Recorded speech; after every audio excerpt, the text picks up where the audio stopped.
Mike here from sunny Seattle, Washington. I'm super excited today. I'm with the founder and inventor of the Slicing Pie, which is a super cool tool. I just love this thing because it really levels the playing field for founders, and many people don't know this tool. But for those of you who don't know who I am, I'm Mike Grabham. I help founders launch ideas and find target customers and actually create income generating businesses. So that's what I do. I'm based here in Seattle, Washington. And so I do this live session a couple times a week, usually on Tuesdays and Thursdays. And so obviously Tuesday today. So I'm excited to have Mike Moyer on today. If you have any comments, please leave them in the comment section. Give me a thumbs up. Let us know how we're doing. Enjoy the show. It's going to be great. So Mike, it's all you. I'm super excited to have you today. And kind of give yourself an introduction and take it away. Well, thanks for having me. I appreciate it. My name is Mike Moyer. I'm the inventor of Slicing Pie, which is an equity model for bootstrapped early stage companies that I've developed for the past, I'd say 6 to 8 years. Having been an entrepreneur most of my life, I started in college as an entrepreneur, and I went from startup to real job to startup to real job, back and forth between there. And then about 6 or 8 years ago, I decided to kind of disconnect myself from the rat race and focus on the things that I really liked. And one of the things I really liked is helping entrepreneurs figure out this equity problem. Because having run into it so many times in my career and having been burned so many times in my career and actually been on the receiving end of a bad equity split, on the good side of a bad equity split, it was a problem that no one could really solve. And so I set out to solve it. And I think I'm the only person on the planet that's created a model like this. But I teach at Northwestern University, and I used to teach at University of Chicago and MIT. And so I concentrate on this now. I also have a camping gear company that I started a few years ago using the lessons that I teach, and it's kind of taken off as well. Yeah. So obviously we lost you, Mike. It sounds like your audio went away. Oh, is this better? Oh, there you go. You're back. Which part did you miss? Just the last probably 10 seconds or so. I was just saying that now I concentrate as much time as I can on Slicing Pie, and I teach at Northwestern University, and I own a camping gear company that started a few years ago that's kind of taking off. That's great. So why did you start the camping company? What was the thought behind that? Well, the company's called Mosquito Oasis, and my son was a Boy Scout going to Boy Scout camp, and he's getting eaten alive by mosquitoes, but there's no good way to get a mosquito net tent inside his other tent. It's kind of an open tent. So I invented a pop-up mosquito net tent for Boy Scout camps. And, a couple of years later, we're now the largest vendor to Boy Scouts of America. Oh, really? That's awesome. Lots of kids go to camp. Yeah, absolutely. Well, that's great. So Mike, like I said, I'm really excited to kind of just share with the world, Slicing Pie. I know that you've been working on it for, a long time and spreading the gospel about it. Yeah. So let's start about give us the explain it as simple as you can, like you're explaining it to your grandmother. Tell us, why it's important or why it's so valuable. What's important to understand about fairness is that there are not multiple versions of fairness. There's only one version. If it's either fair or it's not fair. Yeah. It's not a matter of opinion, it's a matter of fact. And the best way to describe Slicing Pie is to use the analogy of a game of blackjack. Do you know how to play blackjack? Yeah, absolutely. So let's pretend that you and I are going to go play blackjack together as a team, not as opponents, but as a team. I'm going to split it 50-50 right down the middle because we're buddies. Yep. So we go to Las Vegas. We each put $1 on the same hand of blackjack. We don't know if we're going to win. We don't know how much we're going to win. We don't know how long it's going to take to win. All we know for sure is that we each bet $1. Dealer deals 2 aces. So what do you do in blackjack? Split it. Split it and double down. I'm out of cash. You're not. Yep. So you put $2 more down to cover our bets. So now you bet $3, and I've only bet $1. The future is still unknowable. We still don't know if we're going to win or how much we're going to win or how long it's going to take to win. All we know for certain is that you bet $3 and I bet $1. If we win, is 50-50 fair? Well, probably not. 75 for you and 25 for me. 'Yeah. There's no other way to look at it. Now I got a deal for 50-50. I could sue you and probably win. but that doesn't make it fair. Yeah. What's fair is that your share of the winnings should be based on your share of the bets. Yes. Startups are exactly the same thing. So when you contribute to a startup, time or money or ideas, relationship, whatever you contribute, if you're not paid, you're betting the fair market value of that contribution on the future outcome of the company in terms of profits or capital gains. If you're getting paid, you're not making any bets. And most of us have jobs where we're paid a full-time salary, fair market salary, and we're happy not getting equity because we're getting paid. And we can use that money to buy equity in the company or something, the company may invest however we want. Yeah. If we're not getting paid, it's a bet. And startups are bets. They're gambles, pure and simple. Absolutely. They don't become assets until they generate revenue or intellectual property or customers. They gotta do something before they become an asset. And you can't divide up anything that doesn't have any value. So in the early days, between inception and Series A or break even, slicing pie gives you a way to fairly allocate equity in the company, no matter what happens. Yeah. And well, I think we both have had experiences where the equity just didn't turn out right because you had probably a fixed, a point like, okay, I'm gonna have 55% and you're gonna get 35%, right. And somebody else is gonna get the other 10, right? So that's the thing that I think is really interesting is how people are so conditioned to do it that way. Like they're conditioned to, like, that's what everyone does, right? They just split it up and, because even I say, when I tell founders about this, like I say, never be 50-50. Someone always has to be 51%. There always has to be a decision maker at the end of the day when something bad happens, right? But this model, when those early days, when you don't have cash and you're doing so many different things, I just can't say like there isn't, like, I've never seen a way to do this outside of what you've created that makes it so fair and so kind of like straightforward. And how do you get people to kind of adopt this? How do you kind of get it, into the brain? Like VC should be talking about this, in my opinion. They should be telling founders to do it this way, right? They should. And once you get your head around it, the logic is clear. Like I said, there's only one version of fairness. So there's only one calculation you can do to get to fairness. If our dad gives us a cookie and says, split it, boys, we split it in half, right? Yeah. Now you could beat me up and take my half, but your greed doesn't make it more fair. Or I could give you my half. My generosity doesn't make it more fair. There's only one version of fairness. So with that in mind, the formula uncovers that. Now, a VC's job is to get as much money for you as he can for his clients. So by the time it gets to a VC, he's providing or she's providing enough cash to pay all the bills. So absolutely. But certainly in the early days, this is the only way to make it fair. Yeah. I've had discussions with lots of lawyers all over the world. I work with lawyers. Almost every day I talk to lawyers. One of the questions I frequently ask is, how often do equities that backfire and wind up in dispute? They say 60 to 80% of the time, the traditional splits backfire and wind up in legal dispute that requires intervention, which means your split is likely to fail more times than it would work. Yeah. And since 2008, since I started promoting this concept, it's been used all over the world. It's been translated into 10 different languages. I got Russian, Ukrainian, Iranian coming on down the pike. Not once have I heard a single failure because of slicing pie in certain disputes. It's a no-fail system. Yeah. There are three reasons why people don't use it, though. Just three reasons. Yeah. The first is they don't get it. Sure.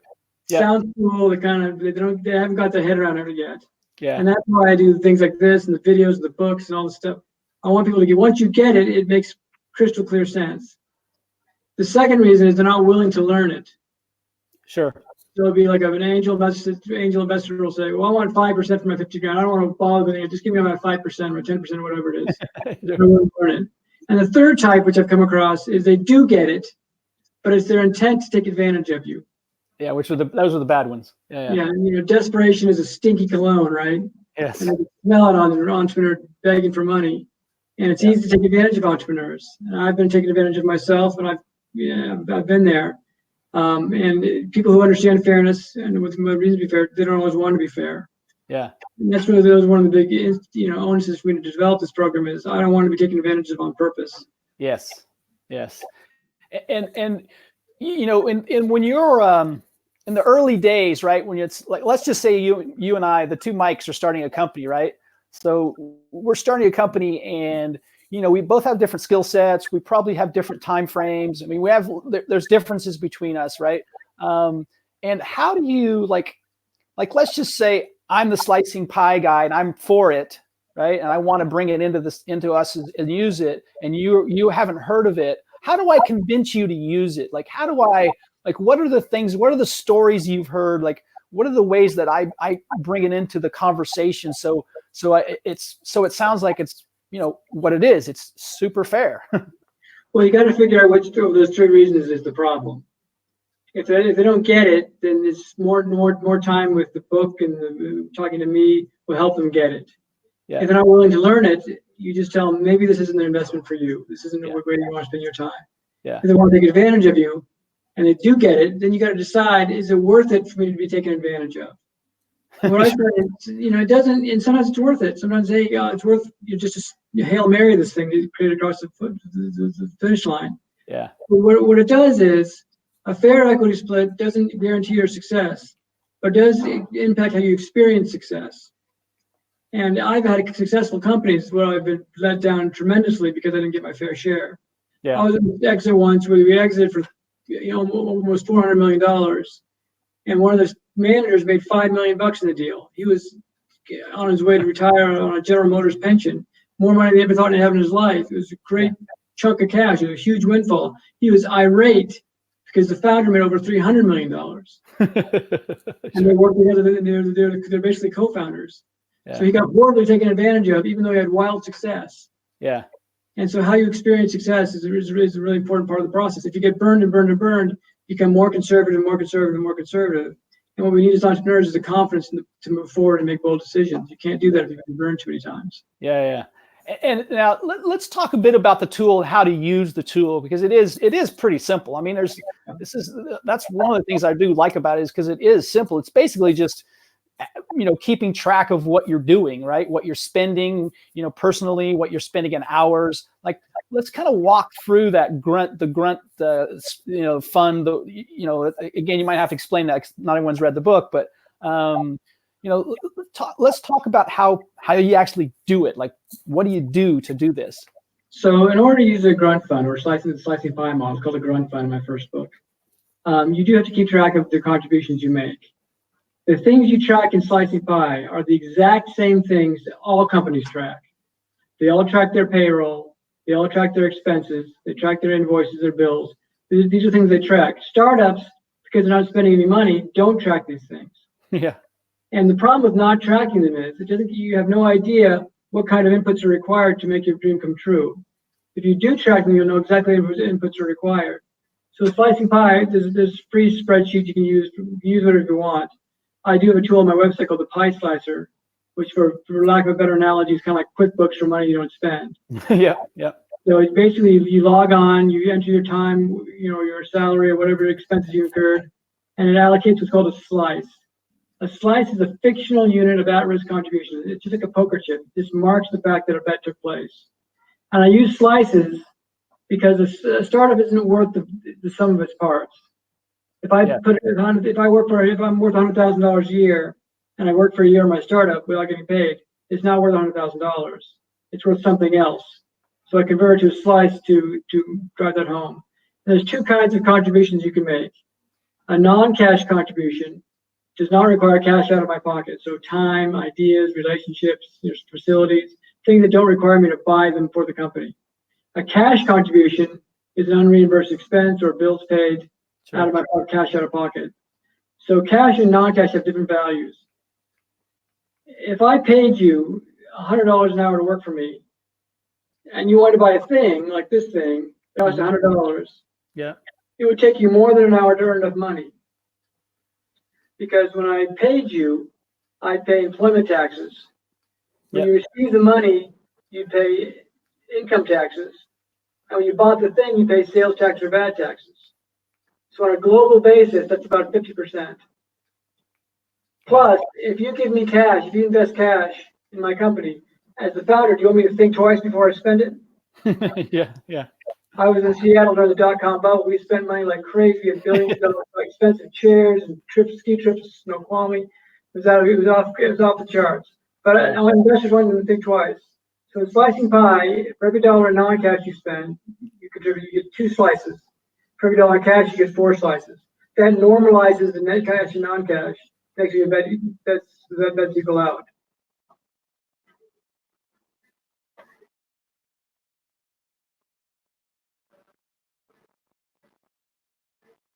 I just lost your mic.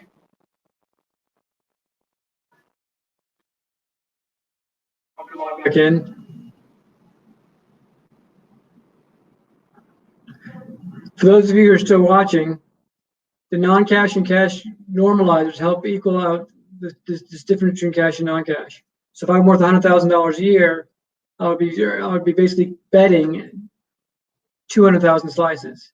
If my manager paid me half my salary, if the company could afford to pay me, then I'd be betting fewer slices. So $100,000 a year is a $50 an hour, basically basic income. So every hour I put in, I'm betting $50. If I'm paid $20 an hour, I lost you there for a while. Yeah, I'm back.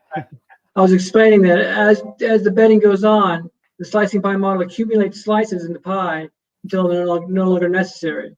So as the company starts generating cash and it can now pay salaries or pay expenses, the betting stops taking place. And once the betting stops, the pie naturally stops adjusting, and equity is issued using that number. Yeah, exactly. Yeah, I mean, I just think the ability to track everything, and then once you get into that rhythm of tracking that information, it's just part of what you do, right? It's pretty simple and straightforward. Right, most companies do it. Like if I hired you to work for me and I paid you, you'd expect to get a check every week or every other week, right? That's right. So we'll keep tracking the fact that I paid you. Yeah. If you bought a plane ticket, you'd fill out an expense report, right? Absolutely. You submit the expense report, and I'd reimburse you. If I reimburse you, you get the cash back. We're even. If not, I give you slices. Yes. The question is always the same. If I was going to pay you for this contribution, how much would I pay? And then I just pay it, or I use slices if I can't pay it. Yeah, or I use slices, right? So every company is expected to pay their bills, except for startups. Yeah, exactly. The way startups finance themselves is by not paying for stuff. Yes. Which is great, but then this stuff's not worth anything. It just means you didn't pay for it. Yeah. You just keep tracking, so it's just a bet on the table. And you can think in the terms of it's a bet, then everything has a price. You can buy anything. I can buy ideas, I can buy time, I can buy anything. Yeah. So hey, anyone that's just joining us, popped in, popped out. I'm talking here to Mike Moyer, who started the Slicing Pie, which is really, it's a phenomenal tool to help your early stage people, pre-funding people, to track equity and to basically allow the equity to be divided fairly, right? Fairness is the big term here, is like, being fair about what you're doing and what your position and what you're inputting into the startup. It's really allows you to kind of value that. So it's a great tool. It's called Slicing Pie. So we're here with Mike talking about that. So go ahead and leave any comments, give us a thumbs up, let us know what we're working on. If you have any questions, we'll go ahead and answer them. But so Mike, one of the things I wanted to talk about was, there's this philosophy which is pretty much everywhere, like everyone has it, that we have these fixed percentages of like incubators or accelerators, right? Here's a perfect example. You go to you get accepted to go to some incubator or accelerator, and they take 3% or 6% or whatever the percentage, but they take a fixed percent, right? Now, it would be so much better if they use this model. It'd be better for everyone, actually. Have you seen any incubators or accelerators start to use your model yet, Mike? There are incubators. There's one in particular in Maine that uses Slicing Pie extensively. But there's all kinds of problems with that. One of the things that happens in incubators is the mentors work for free. Sure. With Slicing Pie, they can dedicate some real time to a company and can get compensated in slices instead of for being paid. Yeah. So I used to go to incubators and mentor people, but I got tired of it because I wasn't making any money, and they couldn't afford to pay me. And there's only a limited amount of time I can give to somebody for free. Yeah. If I liked a company, wanted to work with them, I'd have to engage them in a different way. Then I got to figure out what my fixed chunk is. It's always this weird negotiation. But incubators sometimes fall into this category of they do get it, but they don't care. Yeah. and it's just easier for them to take a chunk of equity. Yeah. Well, it's just mainstream. It's just what everybody's done for however long they've been doing it, as long as I've been around. And it makes it easier, but it doesn't reflect their actual contribution. What they should do is they should say, we're going to give you office space that's worth a certain fair market value. We're going to give you mentoring time. We're going to give you electricity and internet connection. All these things have a price. We'll send you an invoice each month. Yeah. If you can pay it. If you can't, give us slices. Yeah, give us slices. As long as it's paying fair market value, people should be almost indifferent because I'm being paid what I deserve. If I'm not motivated to work for you, it's probably because you're not paying me a fair market salary. Sure. Yeah. So exactly. Maybe made whole somehow. Yeah, and what's also important, I think, for people to understand is the rates vary, right? Your rate may be higher than my rate, or vice versa, or and you assign rates to what people the inputs they're the value they're providing. They have different rates of that, and the model accepts that and easily it's easy to track that. So I've done companies with students before. What was that, Mike? I've done companies with startups with students before, and the fair market salary for a student coming out of Northwestern is $60,000-$70,000 a year. That's $30 an hour. Yep. Well, my salary is much higher than that. Sure. I might come in $100 or $200 an hour. Yeah. So my time is worth more because I can do things much faster than most students. I get the answer much quicker. Now, if I can't pull my weight, then I should be fired. So as long as you're paying the right amount of money, everything's okay. Yeah. Is there some you're probably I can't think of any other, you can tell me, but I can't think of any other equity slicing concept there is out there. I don't know if there is one, but I sure haven't seen one. But is there any kind of trends in this, Mike, that you're seeing, like trends within the industry? Are you seeing anything interesting, or is this kind of like this is it? There's no one else kind of trying to do what you're doing, or even actually trying to attempt something remotely close to it? There are a number of businesses that have equity calculators. Sure. And basically, equity calculator takes in your future thinking statements. Every other equity model on the planet is based on what I call dreams divided by promises, or promises divided by dreams. So take the founder's dreams of where it's going to go financially, how big it's going to be, how much it's going to be worth, based on my future projection. Then I divide the promises of the contributors. So you promise you're going to work really hard for 2 years for me, and you're going to bring a bunch of money. So I divide your promises by my dreams. That's your percentages. Literally, that's the formula. Yeah. It's based on future unknowable events. Yeah. To my knowledge, no one's doing a model based on actual events. Now, sometimes, and there have been models that are similar to mine that carve out chunks or give heavier weights to people. Once you start changing the rules on people, it's no longer fair. Yeah. So if it's a fair equity model, it's either slicing pie or it's not. Sure. The only way you come up with slicing pie, the model is just use slicing pie. Yeah. The multipliers I talked about earlier are kind of the secret sauce to make it really tick. Because without the multipliers, you become indifferent to cash or non-cash. So what happens is, I just assume you pay my expenses. So when I started a company years ago, and I used a similar version of slicing pie without the multipliers, and never expected me to pay their expenses. Because why? There's no incentive for them to pay their expenses because they don't get a kicker on it. Yeah. So in order to keep the company in business, I did pay the expenses, and I lost all the money doing so. So there's no incentive when you spread it out. So the multipliers kind of work. Yeah. As far as I know, there's no one who's put more thought into this model, in this problem than I have. Yeah, and those multipliers you use, Mike, those multipliers, are those something that those are pretty squishy, right? They're not like perfect, right? They're perfect. Right? Or are they? How do you figure out the multiplier, I guess? So initially, I envisioned slicing pie as being kind of a hacker's model where you kind of change things as you saw fit. Yeah. But over the years, I realized that there's only one version of fairness. So any changes you make suck the power out of it. And so the multipliers are based on similar investments, bets. Blackjack plays 2 to 1 basically. Sure. And then I took in a global tax rate into account. So if you look at the entire globe, it's about 50% if you take into account for income taxes and sales taxes and low taxes and employment taxes. So those two numbers, as fairly as possible, reflect a global standard. And so the model is universal. It works anywhere in the world. If you change it by country, then the countries can't communicate.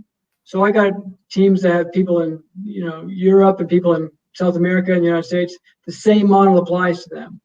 Yeah. The same model works in Iran as it does in Russia, as it does in the United States. So when you change the multipliers, it changes the model and doesn't work anymore. That's one of the biggest problems I saw over the years, people messing with the multipliers. They'd come back and not feel good about it because the multipliers didn't do what they're supposed to do. Now, if there was a way to accurately reflect the specific tax rates of individuals and the sales tax of the zip code they're in and all that stuff, it's getting to a level of granularity that doesn't increase fairness. Yeah. So you've come up with these numbers, these multipliers that based on your title and what your value that you're adding they have a certain number attached to that, 0.4, 0.2, whatever the number is, right? If you tweak it, it doesn't work anymore. My friend of mine is a big gambler in Texas, and right across the border in Oklahoma, there's different laws for gambling. Okay. And the house charges 50 cents a spin on roulette. That 50 cents a spin for every player totally changes the odds. It seems insignificant, but you can't. It takes the advantage away from the players now. Oh, really? Oh, so interesting. It totally changes the entire game. So little changes change the game. And as long as everyone's playing the same game, it's always going to be fair. Yeah. The one trend I do see a lot of is companies like CapShare, which are the equities going online. Yep. And it makes it fantastic because once equity has a value, it becomes a second kind of currency to raise money and financing and taking out preferred shares, and that becomes a headache fast. And so there's a big trend to put these things online. I just think it's great. But to determine your initial split between bootstrap and Series A or break even, you got to have slicing pie. Otherwise, you're going to go into the split with. Yeah, I think it's important that people realize it's not really. It's designed to be pre-funding, like any kind of like serious funding. It's designed to be before that time. And have you, again, in this process of, kind of iterating and what you've learned, what have you like come to find out? Like, what are let's just say a Series A person is writing a check and the company's used slicing pie. What's their opinion of investing in a company that's what you and I would consider been treated really quite fairly with all equity, all the value add people, all the stakeholders? Like, what is I'd love to hear what their opinion is of that. Well, in my experience, the VCs want one thing. They want a clean, conflict-free cap table. Yeah. They don't want a bunch of debt equity, a bunch of absentee owners, a bunch of preferred shares, and a bunch of They want common shareholders that are treated fairly. And Slicing Pie delivers just that. I've seen cap tables that are so convoluted during the early days. They created option pools for companies that had no value, just all these preferred shares for their mothers, and nightmare. Unwinding that stuff is a nightmare. So I've yet to hear of a single VC deal to fall apart because of Slicing Pie. I have heard of tremendous deals, like in Panama, a Slicing Pie company raised the single largest angel deal in the history of Panama, the country, and they were a Slicing Pie company. It's called a Wizzy app, and they raised several $1 million in seed funding, having used Slicing Pie through. It's like the single largest investment in Panama in a long time. So, if you want to stimulate entrepreneurship in your country without a lot of cash, this is the way to do it. Yeah, exactly. And are your what's your plans with the Slicing Pie? Like, are there any plans that obviously you can use the service as a kind of a SaaS model. You subscribe and input data and track it. It's like what kind of any plans with the product, or any maybe new plans with like add-ons or anything? Well, the beauty of the model is it doesn't change. Yeah. So the software never doesn't change. It's always the same thing. So you always use it out of the box. We are doing a pretty major upgrade to the underlying structure of it, so it works a little faster and smoother and more secure. Sure. And we're going to add on a resource board called the Bakery, which I think you know about, which is kind of like a job board. So if I want to provide services to a Slicing Pie company, I can post my services there. Yeah, and get slices of pie, right? That's great. Yeah. So one of the nicest stories I've heard about Slicing Pie was this guy who posted an idea onto Reddit. And he met somebody else on Reddit that liked his idea, and they kind of exchanged some notes, and they started a company having never met each other using Slicing Pie. and it's 6 or 8 months before they met face to face, and they've turned into a successful company, having used Slicing Pie, because no matter what happens, Slicing Pie always protects you. So I can go to work with a stranger as long as we're using Slicing Pie. I don't need to know you. I don't need to be able to trust you, because Slicing Pie provides 100% protection no matter what happens. Yeah. So if I flake out, there's protection. If I try to be an awesome employee, there's protection. So in that sense, it always works well. There are a lot of job boards where I've seen come and go, work for equity, that kind of stuff. But I got to determine in advance what the equity chunk is going to be. Yeah. So I think make sure no matter what your contribution is, you always go you deserve to get. And if you decide to flake out on them, that's your prerogative. Exactly. Yeah. I was the founder once, one of my co-founders. I had my daughter was born. I took a week off work to be with my family. And he calls me up 3 days later and says, "Where are you? How come you're not at work?" Because we had a fixed split in place, he had no choice but to be pissed off at me. Exactly. So I can take a week off, no problem. It's my prerogative. Yeah. And it's get fewer slices that week. Exactly. Slicing, I mean, you're not getting any slices that week, right? Yeah, no problem. Now, if I don't do my job, I'll eventually get fired, and there's a consequence for that. Yeah. But as long as I'm doing my job and keeping my work done, then whether I show up working on it or not, it's less important. Yeah. And the only thing I guess the only piece that has to be truthful is like when you put hours in, like, because you're tracking hours, you're like, okay, I put in 7 hours this week or 2 hours this week or 40 hours this week. That's the only thing that I think you have to have. There's got to be some level of trust there, right? Sort of. So imagine you were my employee and I was paying you cash. Yeah. And you sent me a bill that I thought was way too much. Sure. I'm going to pay your bill, but I'll watch closer next time, right? Yep. If you send me another bill that's too much, I'm going to pay that bill, but I'll watch even closer the third time you're out. Yeah.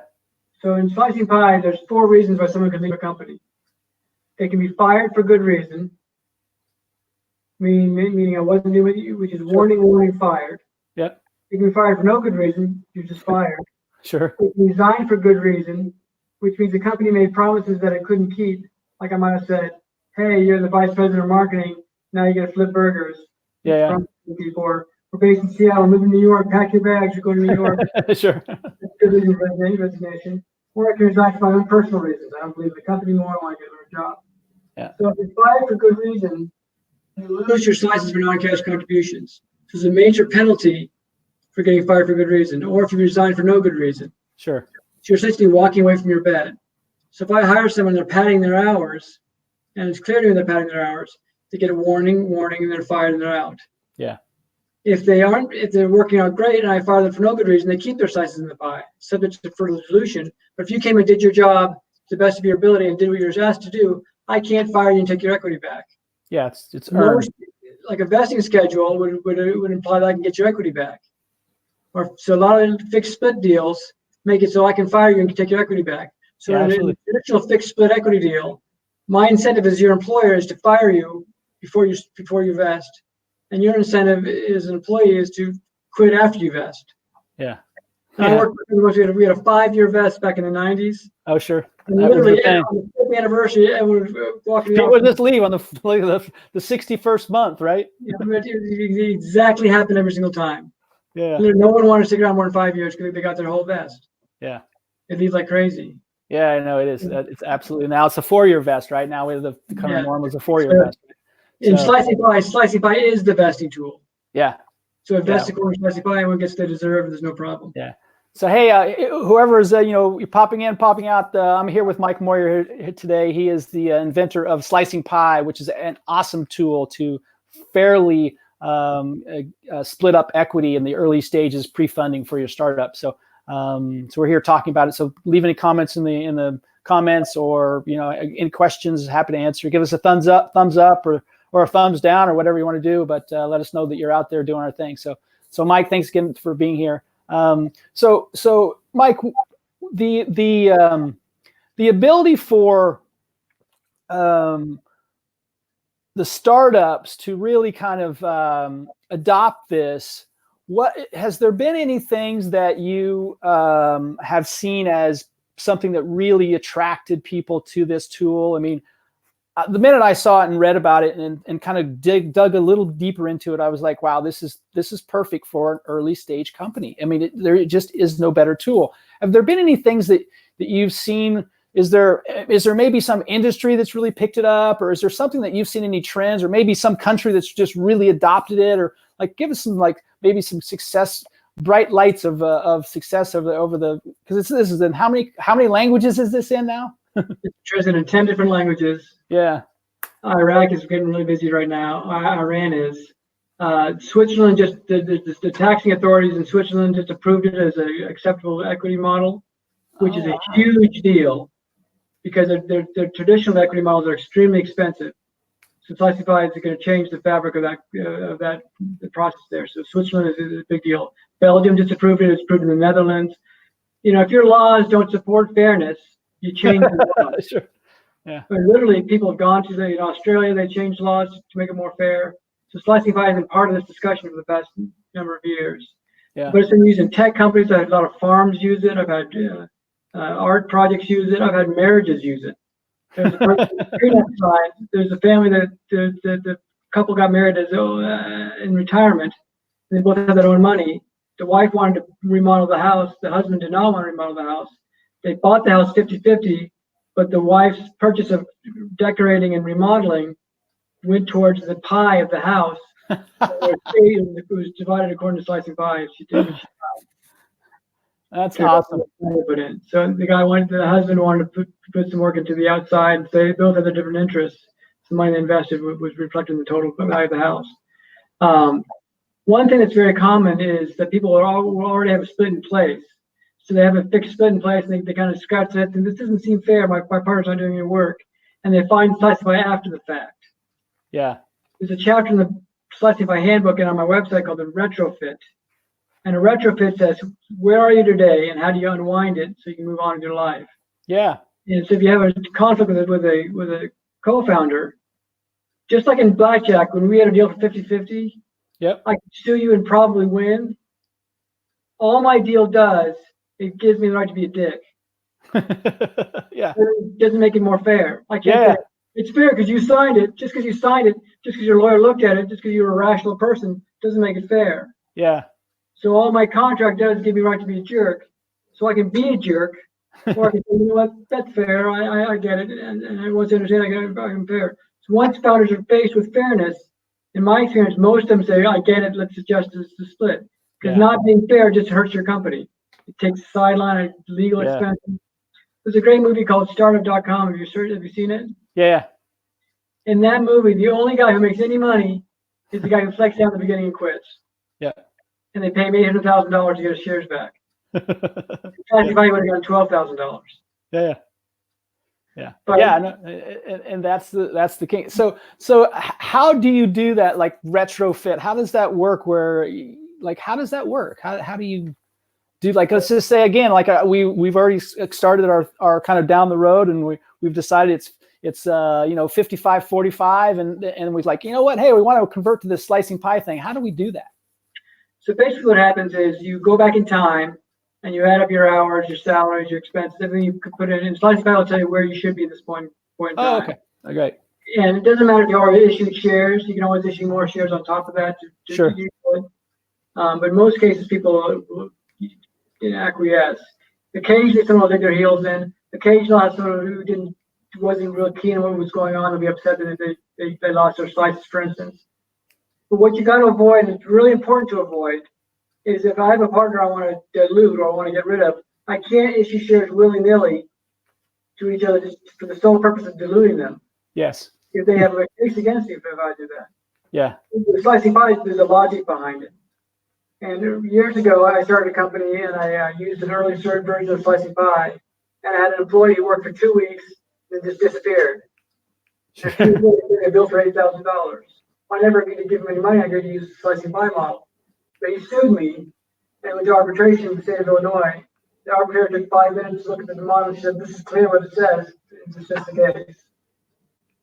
Oh, really? So the logic behind slicing pie makes it obvious why the decisions are being made. If you just issue shares willy-nilly, it's a weak case. So slicing pie gives you a strong case for why you issue more shares. Yeah. So it also protects you down the road, right? Absolutely. There's nothing that can happen to your company that slicing pie won't protect you from. Yeah. One of my favorite stories, it's not a happy story, but it's a really poignant story about this, is there's a co-founder, a couple of guys who had a fixed split, and the CTO got hit by a bus, and Wow. he died of his injuries. And his wife inherited his half of the company, Sure. as she should have, but she didn't know how to be a CTO. Sure. She was a doctor, I think, or therapist. She had no skills. And the fact that the surviving founder said to me, "Does this mean I have to give her half my profits forever?" Indeed, it does. Indeed, it does. And she didn't want to give that up. With slicing pie, dying is considered termination with good resignation for good reason. She would have gotten his slices, but he could hire a new CTO, and they could have moved on without that. And she still would have gotten what she deserved out of that company, but they wouldn't have had that conflict. That company also went out of business. Well, yeah, You just don't know what's going to happen. I've seen people who have fallen ill, or people who just decided they don't want to work there anymore, or people have had one person had triplets and couldn't spend much time. There's all kinds of things that can happen. Yeah, I mean, we both know. I mean, one of the big things that happen, and at least when I talk to VCs, is that they, founder issues like personality issues and those things. That's a big deal. I mean, it happens a lot. It's not like it just happens a couple times. It's not like 5% of VC funded deals. I don't know what the percent is, but it's pretty significant, because I mean, I hear the stories. So the VCs protect themselves for sure. Now it's the VC's job to protect themselves, and the VCs are qualified in many ways to set some terms, and they've been through this before. But with Slicing Pie, all the original founding team members are subject to the same rules. Yeah. So if I'm reverse vested or whatever it is, once I get that money, I know that I'm protected because my shares are what I signed up for. Yeah, they basically, when that money comes in, they basically say the slice is what it is, right? It doesn't change after that, right? Right. Now they can issue more shares. Well, sure. Yeah. And options and that kind of thing. But one thing that's really important for startups to understand, and it's very, very murky money waters, is you can't compensate somebody with equity. You don't pay somebody in equity. Equity is not a payment tool. So if I was to pay you in shares and say you earn $100, yeah, I can't give you $100 worth of shares because my shares have no value. And if they do have a value, I got to get them from somewhere. I got to pay for someone. I got to buy them from somebody else and give them to you. Yeah. So if I issue new shares, everyone's going to get diluted down. There's no practical way of giving someone shares as an allocation to compensate somebody. And when you receive the shares, you got no cash, but you're going to get a tax bill from the IRS. Yeah. It's not a thing. Yeah. You invest in shares. Equity and compensation are different things. If you go to work for Apple Computer for $40,000 a year, and they notice you own Apple Computer stock, they're not going to say, "Oh, we're going to subtract dividends from your salary." Yeah. It's independent. Yeah. So your equity is your equity. Your compensation. The dream is to start a company, bring it to break even, and then replace yourself with someone just as good as you at a fair market salary, and you own the company, so you just rake in the profits. Yeah. That's the ultimate goal, as far as I'm concerned, is to start a company, replace myself, and go start another company where I own that 100% and just make the money off it. Yeah. That's the equity holding is. It gives me a share of the profits. Sure. Startups think I can pay somebody in equity, but if you're not, you can't pay someone in equity. You can acquire equity through your betting or your cash. Yes. But you can't really pay someone with it. It's not really a payment tool. Yeah. It's just a different way to look at it. And I think that's what's hard for people to understand. It is a different mindset. So, that's the hard part for these startups. And, I mean, you're seeing it every day because you live it every day, but when I'm talking first time people say, well, that's a good idea in theory. And indeed, it was a theory back then, but today it's been used by thousands of companies all over the world. There are law firms that exist for the sole purpose of doing slicing pie deals. Yeah, and that's all they do, right? That's their. So this is no longer a theory. It's been used. It's been vetted and used extensively throughout the world. Yeah. And I've never heard of a single situation where a company used slicing pie and wound up in legal disputes that required intervention. Exactly. I saw on your blog that one of the lawyers that is a big slicing pie lawyer was got a big award. Matt Rossetti. Yeah. I met Matt Rossetti at an incubator one night, and he did a slicing pie talk, and he quit the incubator, started his own firm, and started doing slicing pie deals. He's probably done 1,000 of them. That's awesome. And he just, I send him leads all the time for my website. But this is a law firm in London that with his founders. It's called Fair Square Ventures. It's basically a slicing pie company.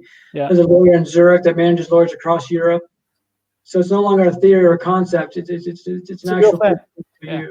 It's a real thing. And I'm, like I said, that's one of the reasons why I wanted to have you on, Mike, is just to kind of, I just think it's something that so few people know about, and so few people, or not so few people know about it, but it would help so many more people. Like if they had it or were using it right this second. Well, do you have anything you want to add? We'll wrap her up here. What do you have anything you want to add for us today, Mike? The most important thing is to make sure that you're at least considering slicing pie with your deal. If you're not using slicing pie, the deal isn't going to be fair. There's literally no way to make it fair based on future predictions. It just doesn't work.